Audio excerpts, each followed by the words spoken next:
43 minutes past 11 on a Tuesday in March. Daniel Reyes sat at his kitchen table in apartment 3C of the Caldwell Arms on Birch Street, staring at a Con Edison shutoff notice dated 4 days ago. Water dripped from a brown ceiling stain into a pot he positioned there 6 weeks prior. The radiator ticked. Outside, a siren wound through the grid of streets below, fading east. Daniel was 36 years old, and he looked every year of it. The rent on 3C was $1,340 a month, and Daniel had paid it on time for 4 years straight. Every first of the month, money order from the Western Union on Flatbush slid under Mr. Thompson's door on the ground floor. The building had 14 units. Daniel knew most of the tenants by name, knew which pipes rattled on cold mornings, knew the front buzzer had been broken since October. He pressed his thumb against the edge of the shutoff notice and folded it once, then twice. Daniel was mid-sentence on a call, talking about nothing, the way people do when they need to hear another voice. When the building went quiet in that particular way it did after midnight. Through the gap between his floor and the ceiling below, he heard it. Mr. Thompson's voice, low and deliberate, the cadence of a man who believed no one was listening. Daniel set his phone face down on the table without ending the call and moved toward the kitchen floor vent.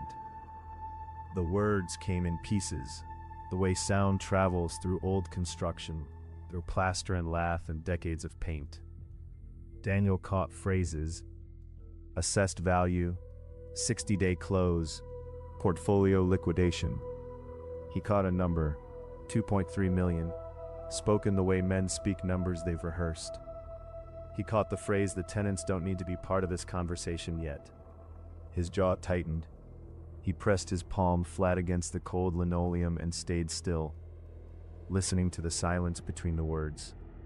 Daniel stood, his knee popping from the cold floor.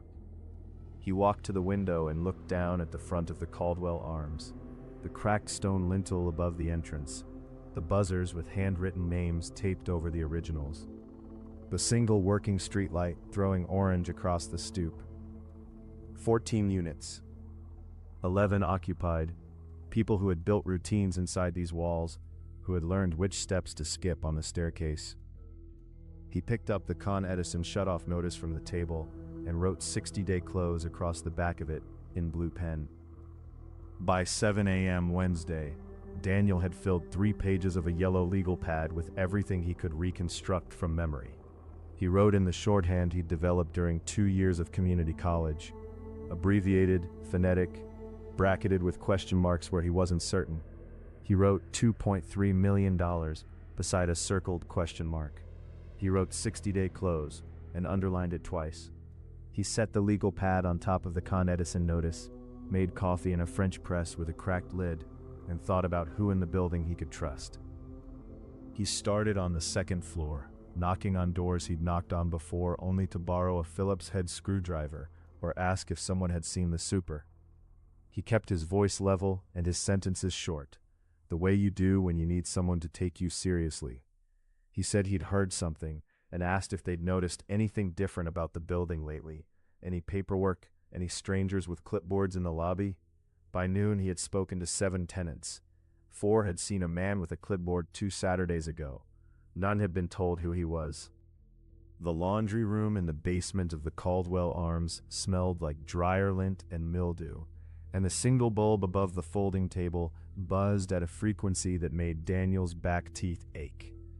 He spread his legal pad pages on the table and read them in order. The man with the clipboard on a Saturday, the phrase portfolio liquidation, the number $2.3 million, the phrase the tenants don't need to be part of this yet.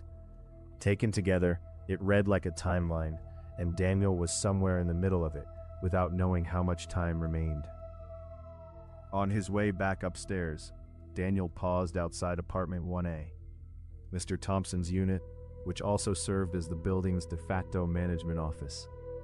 Light showed under the door, thin and yellow. Inside, Thompson's voice again, lower this time, and the scratch of a pen on paper. Daniel stood in the hallway with his hand resting on the stairwell banister. He heard the word contractor. He heard the phrase load-bearing wall. He stood there for 11 seconds before he made himself walk upstairs. Daniel sat at the table with his legal pad and added 2 new words at the bottom of the page, contractor and load-bearing wall. He stared at them. A man selling a building didn't call contractors about load-bearing walls. Not at midnight. Not with a pen scratching like he was taking his own notes. He circled both words and drew a line connecting them to 60-day close. Then he went back to the vent and crouched there for 10 minutes, but Thompson had gone quiet. The only sounds from below were the low tick of a cooling radiator and Daniel's own breathing. Thursday evening, Daniel stood in the 3rd-floor hallway with 7 neighbors gathered in a loose semicircle under the flickering corridor light. He had slid handwritten notes under their doors that morning, just a time and a floor number, nothing that could be read as alarm. But they all came, and they all wore the same expression, the particular wariness of people who have learned that surprises in a building usually cost them something. Daniel held his legal pad at his side and told them plainly what he had heard through the vent on Tuesday night. The conversation in the hallway lasted 22 minutes. By the end, they had agreed on one thing. They would go to Thompson together, Friday at 6 p.m., and ask him directly, not threaten, not accuse, ask, with the legal pad as a reference, and 7 people standing in the room as evidence that the building had a community paying attention. Daniel wrote Friday 6 p.m. on the last page of the legal pad, tore it out, and folded it into his shirt pocket. He told everyone to get some sleep. Nobody looked like they would. Friday arrived the way difficult days do, ordinary on the surface, wrong underneath. Daniel showered, put on the gray button-down he wore to job interviews, and sat on the edge of his bed with his legal pad across his knees. He read through his notes 3 times. He crossed out 2 lines that sounded accusatory and rewrote them as questions. At 5:40 p.m. he stood, tucked the legal pad under his arm, and walked to the window one more time. The Caldwell Arms stoop was empty. The broken buzzer panel caught the last of the afternoon light. At 6:01 p.m., Daniel stood at the front of a group of 7 people in the ground floor hallway of the Caldwell Arms. Outside the door marked 1A. He could hear movement inside, the scrape of a chair, the low murmur of a television. He raised his hand and knocked 3 times, the way you knock when you need to be taken seriously. Not frantic, not tentative. 3 deliberate sounds against wood. The television cut out. Footsteps crossed the floor inside. Daniel kept his eyes on the door, and his legal pad held flat against his chest. Mr. Gerald Thompson was 61 years old, reading glasses pushed up on his forehead, a half-eaten sandwich on the corner of his desk. He stepped back when he saw the group and let them in without a word. The apartment was warm and smelled like old paper and radiator heat. Spread across the desk, beneath a clip-on work lamp, was a blueprint, architectural, detailed, stamped with a permit number from the New York City Department of Buildings. Daniel walked directly to the desk and looked at it.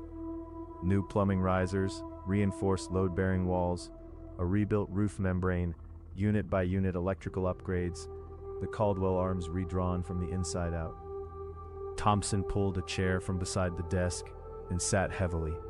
He told them what the sale was: a refinancing mechanism, a development partner purchasing and immediately leasing back to Thompson's management company, freeing $800,000 in equity to fund the renovation. The tenants would stay, the leases would transfer. Daniel listened, then turned back to the blueprint and found the addendum clipped beneath it. A single page, dense with legal language. His eye caught one line, buried in Section 4B. Units vacated during renovation period shall not be subject to renewal under existing lease terms. He set the page on the desk without speaking and waited for Thompson to look at him.